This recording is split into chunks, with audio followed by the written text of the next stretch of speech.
All right, we are going to read Refugee Part 9. This is being read with permission by Scholastic Books. And we are going to start with Yosef. Yosef is outside Havana Harbor, so the boat finally made it to Cuba in 1939, and he is 17 days away from home. As you remember, the passengers had all been inspected by a Cuban doctor, and some guy said it was a farce, like it didn't make any sense because they didn't actually inspect them. And Yosef's father was really scared. Yosef had to kind of slap him and tell him, lie to him, pretend that they were Nazis looking for him to get his father to behave. A strong hand grabbed Yosef by the arm and swung him around. It was a sailor, one of the ship's firemen, and Yosef knew right away he was in trouble. Firemen were big, churlish brutes, which means grumpy brutes, who were supposed to be on board to put out fires. But lately they'd been walking the decks, harassing the Jewish passengers. They'd been making trouble ever since the Cubans had told them they couldn't leave the ship. For 3 days, the St. Louis had sat at anchor kilometers from shore. For 3 days, while port officials came and went, the Cuban police guarded the ladder off the ship and told the passengers they couldn't leave today. Mañana, they said. Mañana. Tomorrow. Tomorrow. 2 days ago, the SS Oronda, a smaller English passenger liner, had arrived and anchored nearby. Yosef guessed it was one of the other 2 ships they'd been racing to Cuba.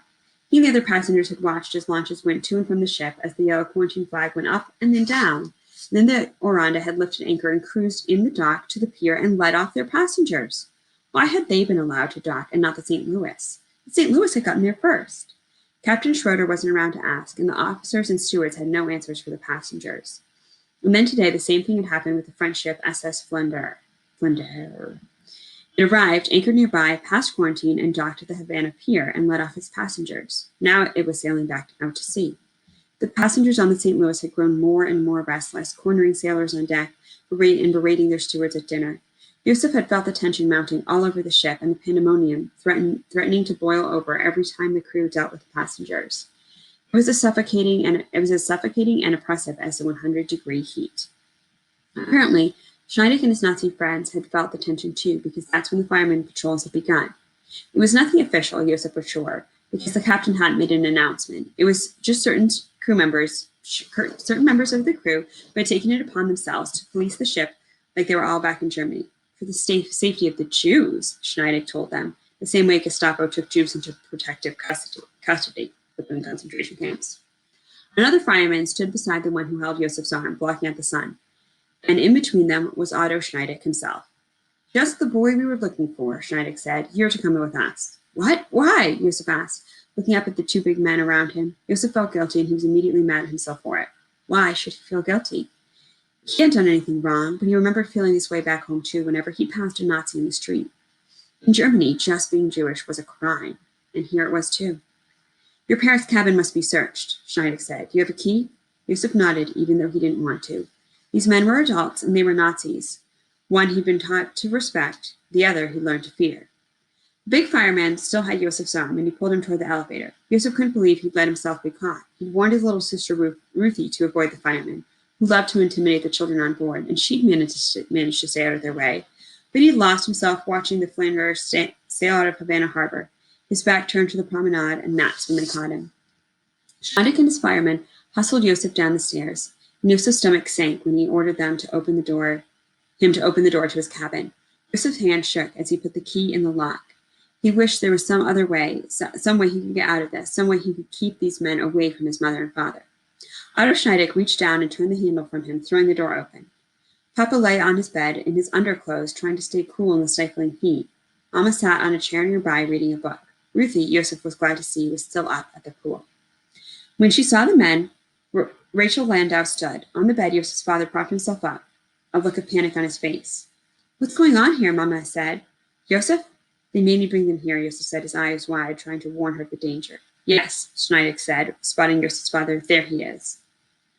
Schneider and the 2 firemen stepped inside. Schneider closed the door and locked it behind them. For your safety, this cabin must be searched. On whose authority, Mama asked. Does the captain know about this? On my authority, Schneider told her. The captain has other things to worry about. Schneider nodded, and the 2 firemen ransacked the room. They swept Mama's makeup and perfume off the vanity and smashed the mirror. They knocked the lamps off bedside tables and cracked the wash basin. They opened up the family suitcases, which were carefully packed and ready to go to Cuba. They threw their clothes all over the cabin. They tore the head off Ruthie's stuffed bunny. They snatched the book from Mama's hands and ripped out the pages, tossing them in the air like ashes from a bonfire. Joseph's mother cried out, but not so loudly that anyone else would hear. Papa wrapped himself in a ball and threw his hands over his head, whimpering. Joseph huddled against the door, angry at his helplessness, but scared that if he fought back, he'd only be punished more. When there was nothing left to smash or scatter, the fireman stood behind Schneider at the door. Schneider spat on the floor. That's what I think of you and your race. And suddenly, Joseph understood. It was payback for his father's words to Schneider at the funeral. Remember when his dad had told him that the Nazi flag wouldn't stay on the coffin? Schneider snorted dismissively at the cowering man in the bed. It's time you had your head shaved again, he told Joseph's father. Otto Schneider let himself and the two firemen out, which means it's time for you to go back to concentration camp. Otto Schneider let himself and the two firemen out, leaving the door wide open. Joseph's mother slid to the floor crying, and Papa blubbered on the bed. Joseph shook as he buried his face in his hands, trying to hide his own tears. He wanted nothing more than to run to his mother's arms, but she felt a million miles away from him. So did his father. There were 3 lonely islands separated by an ocean of misery.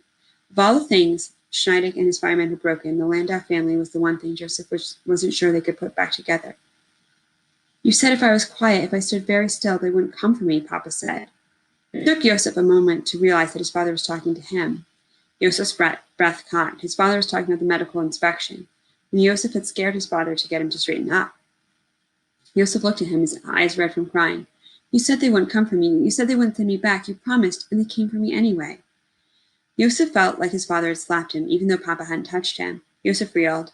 He backed into his mother's little makeup table, and one of the bottles Schneider hadn't smashed rolled off and shattered on the floor beside him. Joseph didn't even jump. He had lied to his father and betrayed him, made him think he was back at that awful place, terrified him all over again, but it wasn't the worst thing he had done.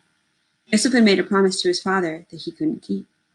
Okay, 15. On to Isabel. Somewhere in the Straits of Florida, 1994, 2 days away from home. Rain lashed Isabel as she shoveled water out of the boat. Scoop, pitch, scoop, pitch. The bottom of the boat filled as fast as they could bail it out. Isabel, her mother, her father, her grandfather, Luis, Ivan, Senor Castillo, they all worked feverishly, none of them talking. Not that they could hear each other over the storm. The only ones not bailing were Senor Castillo, who looked like a ghost, and Amara, who clung to the rudder with white-knuckled hands and tried to keep the boat turning into the churning waves so it wouldn't capsize. The engine hadn't worked since their escape from the tanker. The storm clouds turned the day into night, and the driving rain soaked Isabel to the bone. She shivered in the cold wind, her feet numb in the water, sloshing at the bottom of the boat. Sea spray stung her eyes, and in between the scoops of water, she dragged her arm across her face, trying to wipe away the saltwater tears. As she watched the surging waves, Isabel remembered the last time she had seen her abuelita, her grandmother. She remembered Lito's hand reaching out for help as the tide swept her. Lita's hand reaching out for help as the tide swept her away. Isabel had been 9 years old. Her parents had sent her to stay with Lito and Lita in their little shack on the coast. They hadn't said why, but Isabel was old enough to know that her parents had been fighting again and they wanted to be alone while they worked things out. All that spring, Isabel had waited without joy in the ocean, waiting for the storm to come that would tear her family apart. And then the real storm had come. It wasn't a hurricane, it was bigger than a hurricane, a gigantic cyclone that stretched from Canada down through the United States and across Cuba into Central America. Later, they would call it the storm of the century, but to Isabel, it was the storm. The shrieking wind ripped roofs off houses and pulled palm trees straight out of the ground. The rain fell sideways. Hail shattered windows like a never-ending shotgun blast. And the ocean rose up like a giant hand and reached inland, over Lito and Lita's little house, by the sea, smothering the house in its giant paw and dragging the shattering pieces back to its lair. Lito and Lita hadn't known the storm was coming, or they wouldn't have been there. They would have been inland, found higher ground. Castor had promised he would protect them, but he didn't. Not then. Not Isabel's grandmother. Lito had been able to hold on to Isabella, but Lita had been swept away. She had slipped under the waves, her arm still reaching for Lito and for Isabel. It was the last time they'd ever seen her. Lito's arm found Isabel now, and wrapped her in a hug. I know what you're thinking, he said close to her ear. She could hear him, and I'm thinking about it too.